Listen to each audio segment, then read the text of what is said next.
ബദറിൻ്റെ രണാങ്കണത്തിൽ അതിശക്തമായ പടയോട്ടം നടന്നുകൊണ്ടിരിക്കുന്ന സമയത്താണ് അബൂജഹലിൻ്റെ മുമ്പിൽ മഹാനായ മുആദ് റളിയല്ലാഹു തആല അൻഹു വന്നു പെടുന്നത്. രംഗം ബഹുമാനപ്പെട്ട കവി മൊയ്ൻകുട്ടി വൈദ്യർ വിവരിക്കുന്നു. അത് നിങ്ങൾക്കിങ്ങനെ കേൾക്കാം പ്രിയമുള്ളവരെ.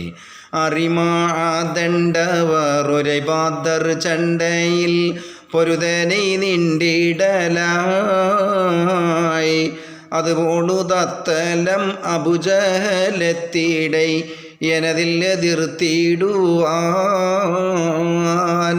പടക്കളത്തിൽ ഇങ്ങനെ തകൃതിയായ പടയോട്ടം നടത്തിക്കൊണ്ടിരിക്കുകയാണ് മുആദ് റളിയല്ലാഹു തആല അൻഹു. ആ സമയത്താണ് അബൂജഹൽ ബഹുമാനപ്പെട്ട മുആദ് റളിയല്ലാഹു തആലയുടെ മുമ്പിൽ അകപ്പെടുകയും അങ്ങനെ ശക്തമായ പട അബൂജഹലും മുആദ് റളിയല്ലാഹു തആല തമ്മിൽ നടക്കുന്ന സമയത്താണ് അബൂജഹലിൻ്റെ പുത്രൻ അവിടെ എത്തുകയാണ്. ഈ സമയത്തിൽ എന്ത് സംഭവിക്കുന്നു?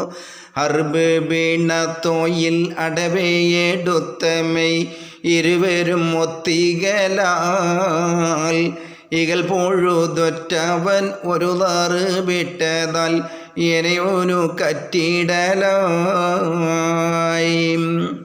അങ്ങനെ മഹാനായ മുആദ് റളിയല്ലാഹു തആല അൻഹുവിനോട് എതിരിടാൻ വേണ്ടി അബൂജഹലിൻ്റെ മകൻ അവിടെ പറന്നെത്തുകയാണ്. വാപ്പയോട് എതിർക്കുന്ന രംഗം കണ്ട്, വാപ്പയായ അബൂജഹലിനോട് എതിർക്കുന്ന രംഗം കണ്ട് മകൻ ഇക്രീമ അവിടെ യഥാ മുആദ് റളിയല്ലാഹു തആല അൻഹുവിനോട് എതിരിടാൻ വേണ്ടി വന്നു എന്ന് മാത്രമല്ല, രണ്ടുപേരും ശക്തമായ പടയോട്ടം നടക്കുന്നതിനിടയിൽ ഒരൊറ്റ വെട്ടായിരുന്നു ഇക്രീമ. അങ്ങനെ മുആദ് റളിയല്ലാഹു തആലയുടെ കഴുത്ത് അറ്റുപോയി എന്ന് മാത്രമല്ല, ശിഖരം പീഡിത്തൂടൻ അഹമ്മദ് മുത്തൂടെ തിരുഹാളിറത്തണവായി ചിരിപാവിള പിളർ ഭമിയിലെ തുപ്പ് നിറ് എടതിരു കപ്പതിനാൽ മകരാൻ നഗർ കൂട പൊളിയും തിരുകാരം കൊടുതാടകി കളമേ മഹമൂറി കൂടിയിടൈ കലമഹ് വായിടൈ ഉടവിലം ഏറിടലായി. അങ്ങനെ ഹബീബായ നബി തങ്ങളുടെ ഹദ്റത്തിലേക്ക് കൗത്ത് വെട്ട് മുറിഞ്ഞുകൊണു, പൊള്ളു മുറിഞ്ഞുകൊണു ഇങ്ങനെ പിടിച്ചുകൊണ്ട് വന്നു. ആര്? മുആദ് റളിയല്ലാഹു അൻഹു. ഉടനെ തന്നെ ഹബീബായ നബി അവിടുത്തെ ഷറഫാക്കപ്പെട്ട തുപ്പുനീരെടുത്തുകൊണ്ട് അതിൻ്റെ കഴുത്തിലങ്ങ് തേച്ചുപോയി. ഉടനെ തന്നെ കഴുത്ത് പഴയതിനേക്കാൾ കൂടുതൽ ബലം വന്നുപോയി. ഏതായാലും അല്ലാഹുവിൻ്റെ റസൂലിൻ്റെ മുഅ്ജിസത്ത് അവിടെ സംഭവിക്കുകയാണ്.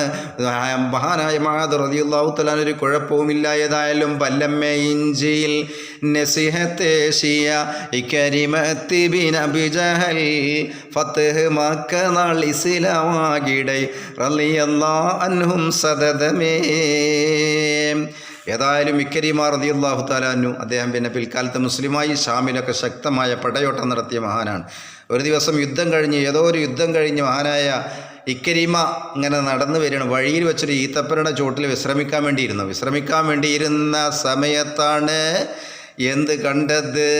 അതാ ഈത്തപ്പഴത്തിൻ്റെ മുകളിൽ നിന്നൊരു ഈത്തപ്പഴം മുമ്പിലേക്ക് വീണു. ആ ഈത്തപ്പഴം എടുത്തിട്ട് ഒന്ന് പൊളിച്ചു നോക്കിയതാണ്. അതാണ് ബഹുമാനപ്പെട്ട മൊയ്ൻകുട്ടി വൈദ്യർ പറയുന്നത്.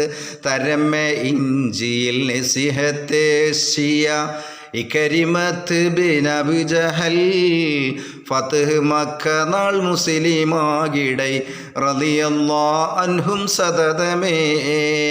അങ്ങനെ ആ ഈത്തപ്പഴം എടുത്ത് പൊളിച്ചു നോക്കിയപ്പോൾ സുബ്ഹാനല്ലാഹ്, ഓ രണ്ട് ഈത്തപ്പനയുടെ രണ്ട് പൊളിയിൽ ലാ ഇലാഹ ഇല്ലല്ലാഹ്, ഒരു പൊളിയിൽ മുഹമ്മദുർ റസൂലുള്ളാഹ് എന്നെഴുതി കണ്ടു. ഇത് നേരിൽ കണ്ട് മനസ്സിലാക്കിയ മഹാനായ ഇക്രീമ അവിടുന്ന് പിന്നെ മുസ്ലിമാകുകയാണ്. അതാണ് തരമ്മിൽ ഇഞ്ചിയിൽ നസിഹത്തേശിയ ഇകരിമത്ത് ബിൻ അബൂജഹൽ മുസ്ലിമാകിടൈ റളിയല്ലാഹു അൻഹും സദദമേ. ഫത്ഹ് മക്ക നാളിൽ മുസ്ലിമായി.